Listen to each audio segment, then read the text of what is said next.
Hi, I'm Jen from Tea Leaves and Tweed, and here I talk about all things tea. So if that sounds like something you'd enjoy, be sure to subscribe to follow more of what I do. This morning, I'm doing another historical tea session, although it's not specifically around a certain person, but a certain practice. Today, we're learning some manners.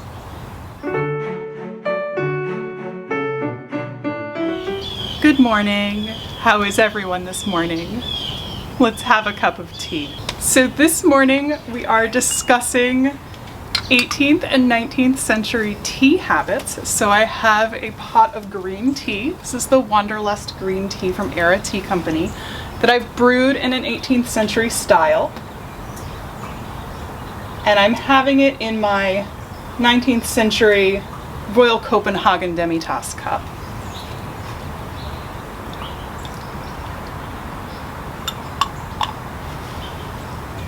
So now I have my cup of tea. But wait, what is the polite way to pick up a cup of tea? Is it pinkies in or pinkies out? This is a discussion that comes up so often in the tea community, particularly those of us that drink British or Western style tea, because it's one of those questions that gets asked. What is the polite thing? Is it the polite, genteel thing to stick your pinky out, or is that an affectation? And you see it on tea blogs, you see it on etiquette advice, modern etiquette advice. So I decided to take a look at the history and go back to 19th century etiquette guides, early 20th century etiquette guides, and see if I could find out where this idea of sticking your pinky came from. So going back, first I went to Emily Post, as I always do, and while she has a very comprehensive section on the etiquette around serving and enjoying tea, she does not mention the placement of the fingers. So going back further, I found some guides from the mid-19th century that again talked very specifically about the etiquette around serving and drinking tea, down to, I found one guide that specified that you should not put your tea into your saucer to cool it, which is something that people have postulated as being the reason that saucers were invented, which may or may not be true, because the saucer existed in Chinese tea culture for probably centuries at least before tea even made it over to Europe.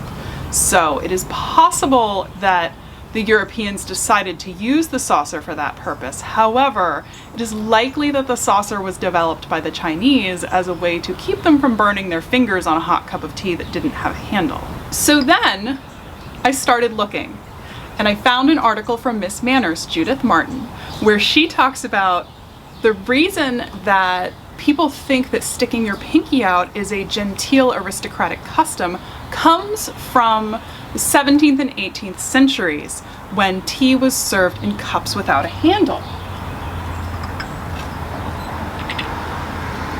Something like this, which you've seen me use in my 17th and 18th century historical tea videos. And even in the West, tea was drunk in these handleless cups that came from China. And the idea was that because the tea was hot and there's no handle, you would stick all your fingers out and hold it with as few fingers as possible to avoid burning yourself. And that sounds plausible.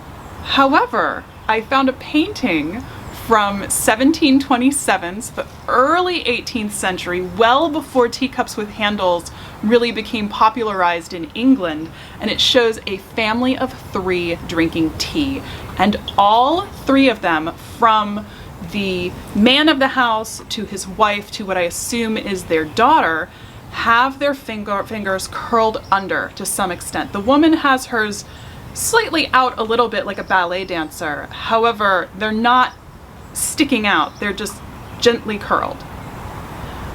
So perhaps that is not the reason for sticking your pinky out. Of course, there are the more outlandish theories, such as sticking your pinky out being a sort of courtly code for sexual availability or to indicate that you had certain diseases. There are even some who claim that the reason that this came about was because there was a certain monarch who suffered from venereal disease that caused his joints to stiffen, and he couldn't curl his fingers under when he drank tea. His fingers were so stiff that they stuck out. And so the rest of the court started affecting that, whether to mimic royalty or so that he felt less self-conscious about his affliction. But those definitely smack of the apocryphal. So I didn't look too much further into those theories.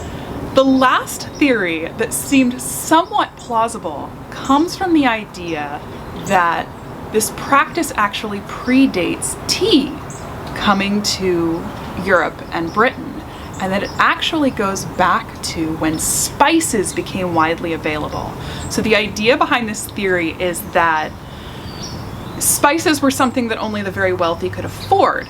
So if you have a theory that pertains to the use of spices, that explains why it was a practice among the aristocracy and why it is now associated with elitism, affectation, and trying to look like nobility. So the idea was, when you ate, you would use only your thumb and your 3 fingers, and you would keep your pinky up while you ate. So that while you ate, your pinky finger wouldn't get into the grease of the food you were eating. And then that finger would be kept clean and dry to dip into the spice jar at the table. So rather than having salt shakers or pepper shakers like we might have on the table today, they would just have a little jar of their spices, and you would dip your pinky into the spice to flavor your food. Now, there are some obvious difficulties with this theory because if you're using your pinky, there's nothing else to pinch it with, so you're just letting the spices adhere to your pinky, and you'd have to wipe them off on the food, and then your pinky would be dirty. However, I was able to find several medieval books pertaining to table manners. The Book of Nurture was one, there's a Book of Courtesy, and they are from the 15th to 16th centuries. They are written in Middle English, and they definitely predate the arrival of tea in England. At least the 15th century one definitely does. And in those books, I think the whole first section pertains to how to comport yourself at the table. And they talk about how to cut a trencher, which was the loaf of bread that was used as a sort of makeshift plate in medieval cookery. They talk about the etiquette of who is served, when you can eat your food, when you should refrain from eating your food, not fighting at the table, not eating off of your knife, and there is even one etiquette guide that specifies not to lean on your elbows while you're at the table, and this is probably the origin of no elbows on the table. However, never once do they talk about dipping your fingers in spices and keeping any of your fingers clean specifically for use in spices. Although they do specify not to let your thumb drag in the sauce when you're taking sauce from a communal plate. So I think this theory might be debunked as well, and I think the bottom line is that I really have no idea where this practice came from. So as of right now, this remains unsolved, to take from one of my favorite YouTubers. And I would welcome any ideas that you might have in the comments. If you have some source to point to that says, oh yes, here is this contemporaneous source that talks about the pinky finger afflictions of the nobility in the 17th and 18th century, or if you have another theory, I welcome it. Please let me know in the comments. So I hope you enjoyed this semi-historical look into the etiquette of tea drinking, and try to determine where the idea that raising your pinky is a polite way to drink tea came from. I thank you for joining me for this historical tea session, and I hope I see you again sometime. Bye.